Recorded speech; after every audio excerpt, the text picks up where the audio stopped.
Hello students, सभी को good evening. हम एक्सरसाइज 4.2 कर रहे थे, जिसमें हम 4 क्वेश्चन कर चुके हैं। फिफ्थ क्वेश्चन में दिया गया है the altitude of a right angle triangle is 7 centimetre less than its base if the hypotenuse is 13 centimetre, find the other two side. एक समकोण त्रिभुज दिया गया है जिसमें एल्टीट्यूड है, इसकी हाइट यानी ऊंचाई इसके आधार से 7 सेंटीमीटर कम है। अगर आधार 10 सेंटीमीटर है तो ऊंचाई इससे 7 सेंटीमीटर कम है यानी 3 सेंटीमीटर होगी। यदि आधार 10 सेंटीमीटर है, बेस हाइट या इसको बोलेंगे हम परपेंडिकुलर, तो 10 सेंटीमीटर से 7 सेंटीमीटर कम है यानी 3 सेंटीमीटर को होगी। यदि हमारे पास बेस 25 सेंटीमीटर है तो 25 सेंटीमीटर से 7 सेंटीमीटर कम यानी 18 सेंटीमीटर हाइट होगी यानी परपेंडिकुलर होगा। यदि बेस x सेंटीमीटर है तो x से 7 सेंटीमीटर कम यानी x माइनस 7 सेंटीमीटर परपेंडिकुलर होगा, हाइट होगी। आधार x सेंटीमीटर है। Let the base of right angle triangle, समकोण त्रिभुज का आधार x centimetre. So the height of या altitude of right angle triangle equal to x minus 7 centimetre, यानी एल्टीट्यूड आधार से 7 सेंटीमीटर कम है। हाइपोटेन्यूज दिया गया है 13 centimetre.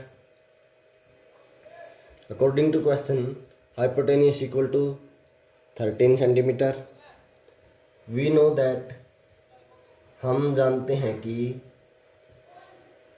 Hypotenuse square equal to base square plus perpendicular square. यदि हमारे पास कोई ट्रायंगल है ABC जिसमें B कोण समकोण है यानी परपेंडिकुलर है, 90 डिग्री का है, और ये हमारे पास हाइपोटेन्यूज है, ये बेस है और ये हमारी हाइट है यानी परपेंडिकुलर है, तो हम जानते हैं पाइथागोरस थ्योरम द्वारा कर्ण का स्क्वायर बराबर आधार का स्क्वायर प्लस लंब का स्क्वायर।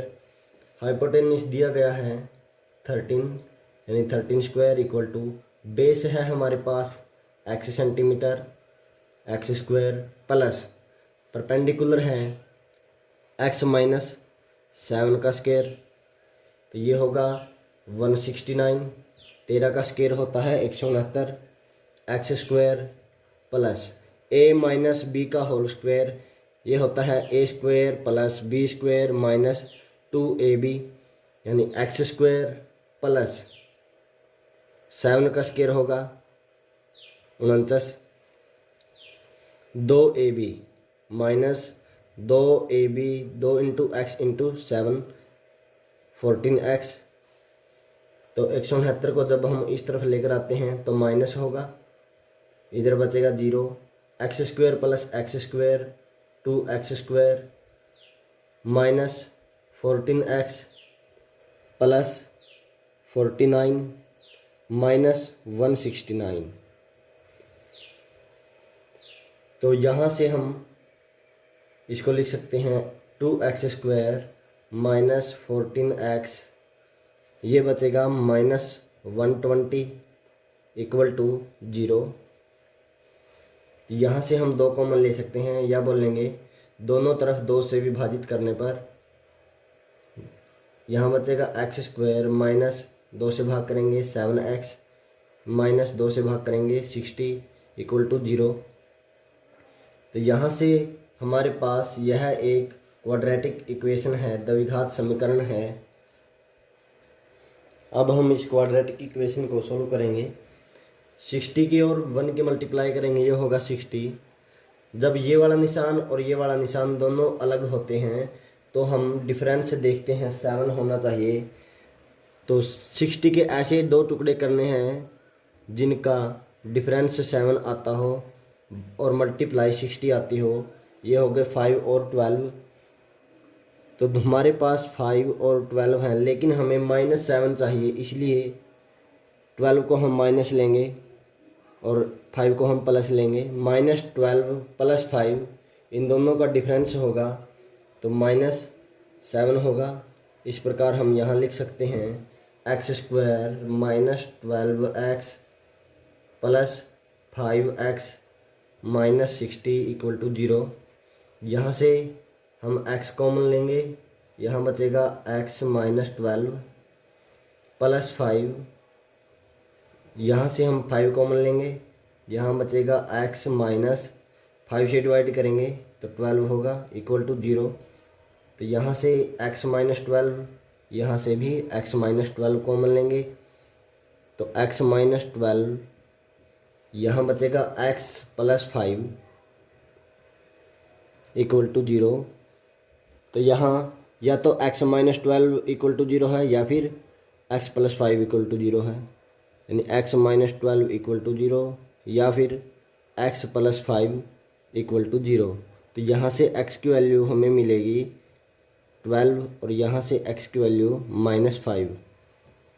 कोई भी लेंथ, ब्रेथ और हाइट नेगेटिव नहीं हो सकती, इसलिए हम इसको रिजेक्ट कर देंगे और हमारे पास x की वैल्यू होगी 12। तो base of right angle triangle equal to 12 centimetre और 12 से 7 सेंटीमीटर कम होगी अल्टीट्यूड, तो अल्टीट्यूड होगी 5 सेंटीमीटर। नेक्स्ट क्वेश्चन में गिवन है a cottage industry produced a certain number of pottery article in a day. It was observed on a particular day that the cost of each article was 3 more than twice the number of article produced on that day. If the total cost of production on that day was ₹90, find the number of article and cost of each article. एक कुटीर उद्योग है, एक दिन में कुछ बर्तनों का निर्माण करता है। एक विशेष दिन यह देखा गया कि प्रत्येक नग का निर्माण लागत रुपए में उस दिन के निर्माण किए गए बर्तनों की संख्या के दुगने से 3 अधिक है। यदि एक दिन की कुल निर्माण लागत 90 रुपये थी तो निर्मित बर्तनों की संख्या और प्रत्येक नग की लागत ज्ञात कीजिए। मान लेते हैं इंडस्ट्री में एक दिन में बनने वाले जो आर्टिकल हैं वो 10 हैं। एक दिन में 10 बर्तन बनते हैं, तो एक बर्तन की जो टोटल कॉस्ट होगी बनने में, इसके बनने में जो खर्च आता है वो आता है इसके दोगुने से 3 अधिक आता है, यानी 10 का दोगुना से 3 अधिक। ये हैं एक दिन में बने बर्तन।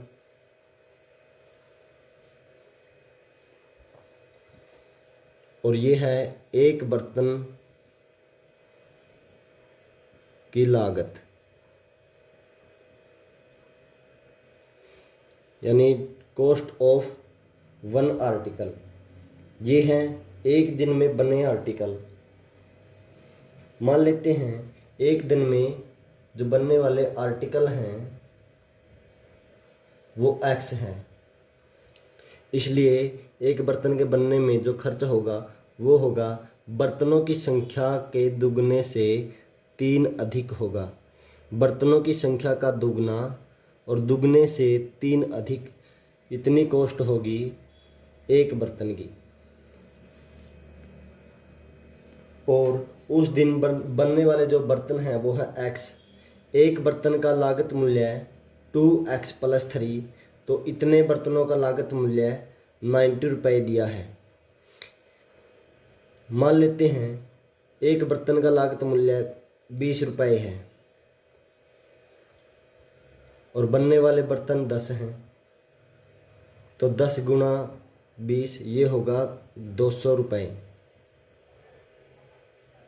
उस दिन तैयार किए गए बर्तनों की लागत होगी 200 रुपये। तो क्वेश्चन में दिया गया है उस दिन के लिए तैयार किए गए बर्तनों की जो लागत है वो 90 रुपीज़ है।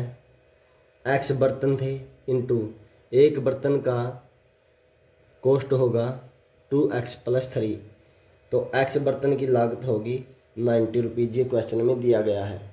तो मान लेते हैं एक दिन में तैयार किए गए बर्तनों की संख्या x है। लेट द नंबर ऑफ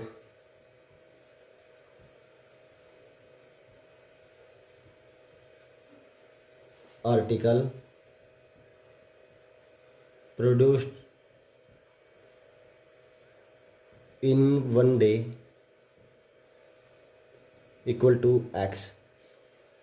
माना एक दिन में बनने वाले बर्तनों की संख्या x है,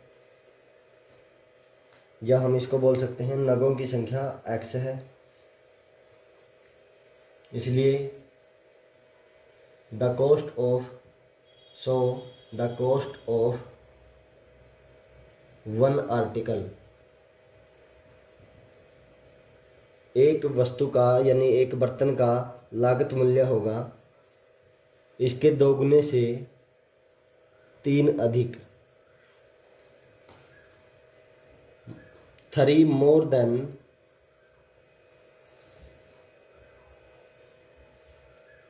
twice the number of article। एक दिन में बनने वाले बर्तनों की संख्या के दुगने से 3 अधिक है। इसलिए टोटल कॉस्ट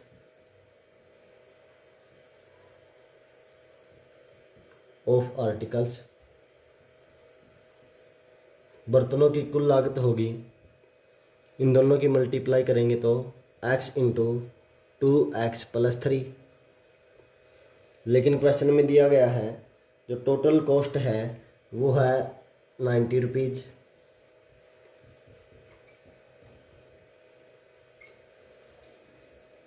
एक बर्तन का लागत मूल्य 2x + 3 है, तो x बर्तनों का लागत मूल्य होगा 90 रुपीज़। तो यहाँ से हम क्वाड्रेटिक इक्वेशन बना सकते हैं 2x² + 3x = 90। तो यहाँ से हम 2x² + 3x - 90 = 0। तो यहाँ से ये क्वाड्रेटिक इक्वेशन बनती है जिसको हम आसानी से सॉल्व कर सकते हैं।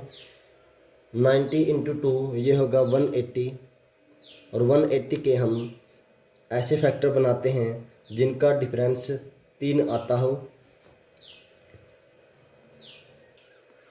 तो यहाँ पर 2, 90, 2, 45, 3 से डिवाइड करेंगे 15, फिर 3 से डिवाइड करेंगे 5 होगा, यानी 2 दूनी 4, 4 × 3 12, 5 दूनी 10, ये भी नहीं होगा, 5 × 3 15,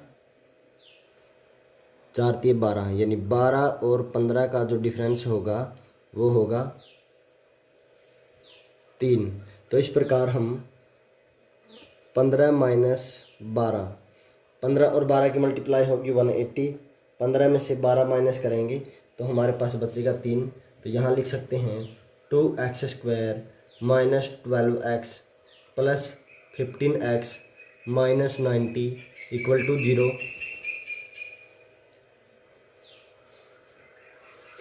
तो यहाँ से 2x कॉमन लेंगे, यहाँ बचेगा x माइनस 2 से डिवाइड करेंगे, 2 × 6 12 और x हमने बाहर लिया, प्लस यहाँ से 15 कॉमन लेंगे तो यहाँ बचेगा x माइनस 15 × 6 = 90 = 0। यहाँ से हम x - 6 कॉमन लेंगे तो x माइनस 6 कॉमन लेंगे, यहाँ बचेगा 2x प्लस 15 इक्वल टू 0। तो यहाँ से या तो x माइनस 6 इक्वल टू 0 या फिर 2x प्लस 5 इक्वल टू 0।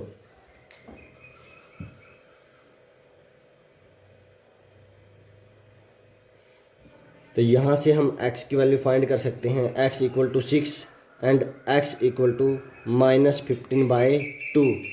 तो नंबर ऑफ आर्टिकल्स नेगेटिव नहीं हो सकते, किसी भी बर्तनों की संख्या माइनस नहीं हो सकती, इसलिए हम -15/2 को रिजेक्ट कर देंगे और x की वैल्यू होगी 6।